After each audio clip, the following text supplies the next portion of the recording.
জয় যিশু।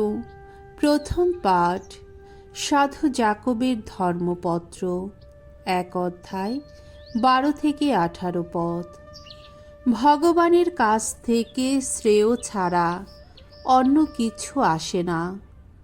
আমরা যে প্রলোভনে পড়ি তার জন্যে দায়ী ভগবান নন, আমাদের নিজেদেরই কুপ্রবৃত্তি।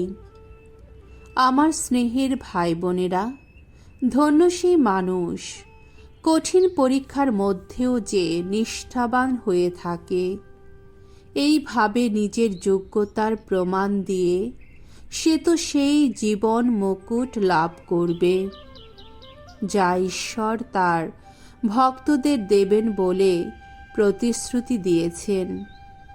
প্রলোভনের মুখে পড়ে কেউ যেন এই কথা না বলে যে ঈশ্বর নিজেই তাকে এই প্রলোভন দেখাচ্ছেন, কেননা ঈশ্বরের মধ্যে কোনো অন্যায় করার প্রলোভন তো জাগতেই পারে না। তাছাড়া তিনি নিজে কাউকেই কোনো প্রলোভনও দেখান না কখনো, বরং মানুষ তখনই প্রলোভনের মুখে পড়ে যখন সে তার নিজেরই কামনা বাসনায় আকৃষ্ট হয়, প্ররোচিত হয়। ফলে তার সেই কামনা তখন যেন গর্ভিণী হয়ে ওঠে, পাপেরই জন্ম দেয়। আর পাপ যখন পূর্ণ পরিণত হয়ে ওঠে তখন সে কিন্তু জন্ম দেয় মৃত্যুর। স্নেহের ভাইরা, এই কথা বুঝতে তোমাদের যেন ভুল না হয় যে প্রতিটি শ্রেয় দান, প্রতিটি পরম বর ঊর্ধ্বলোক থেকে নেমে আসে জ্যোতির্মণ্ডলের সেই পরম পিতারই কাছ থেকে, যার মধ্যে নেই কোনো রূপান্তর, নেই কোনো পরিবর্তনের ছোঁয়া।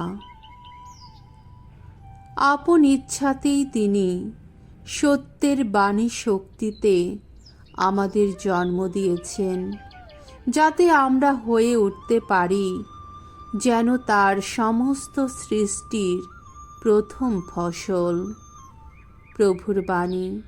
ঈশ্বরকে ধন্যবাদ। শাম সঙ্গীত 94, 12 থেকে 15 পদ, 18 থেকে 19 পদ।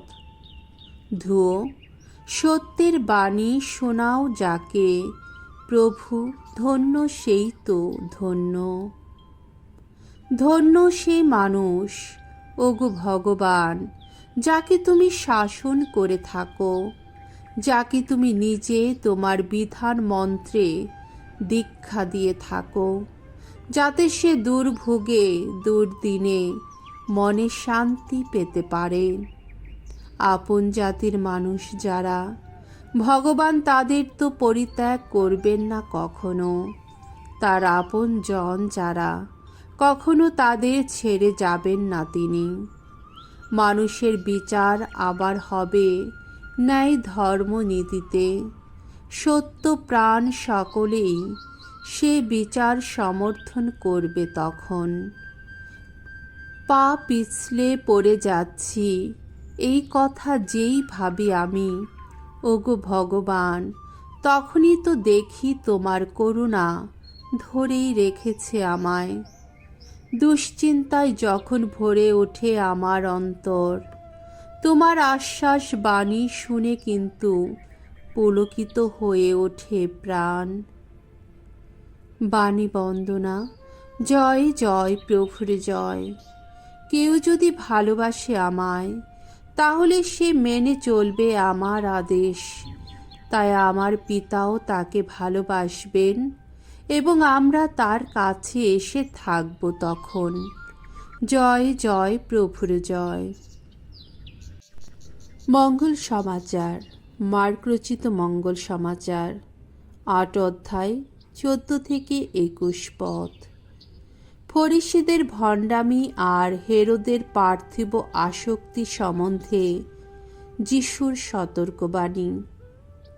সেদিন নৌকোয় ওঠবার সময় শিষ্যেরা সঙ্গে রুটি নিয়ে যেতে ভুলে গিয়েছিলেন।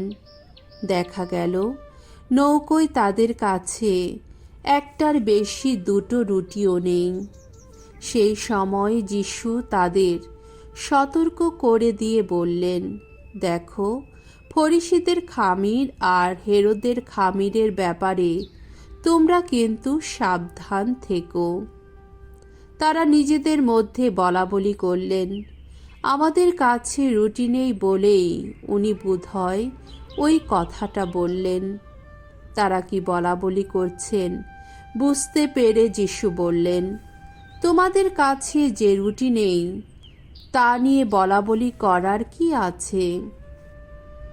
এখনো কি আসল কথাটা তোমরা ধরতে পারছো না? তোমরা কি এখনো বুঝতে পারছো না? তাহলে তোমাদের মনটা কি একেবারে অন্ধ? চোখ থাকতেও তোমরা কি দেখতে পাচ্ছ না? কান থাকতেও শুনতে পাচ্ছ না? তোমাদের কি মনে নেই সেদিন আমি যখন 5খানা রুটি ছিঁড়ে টুকরো করে সে 5,000 লোককে খাইয়েছিলাম, তখন পড়ে থাকা টুকরোগুলো কুড়িয়ে নিয়ে তোমরা কটি ঝুড়ি ভর্তি করেছিলে? তারা বললেন, 12টি। তিনি বললেন, আর আমি এই যে 7খানা রুটি ছিঁড়ে টুকরো করে 4,000 লোককে খাওয়ালাম, টুকরোগুলো কুড়িয়ে কটি ধামা তোমরা ভরে নিলে? তারা বললেন, 60টি। তখন তিনি তাদের বললেন, তোমরা কি এখনো বুঝতে পারছো না? প্রভুর মঙ্গলময় বাণী।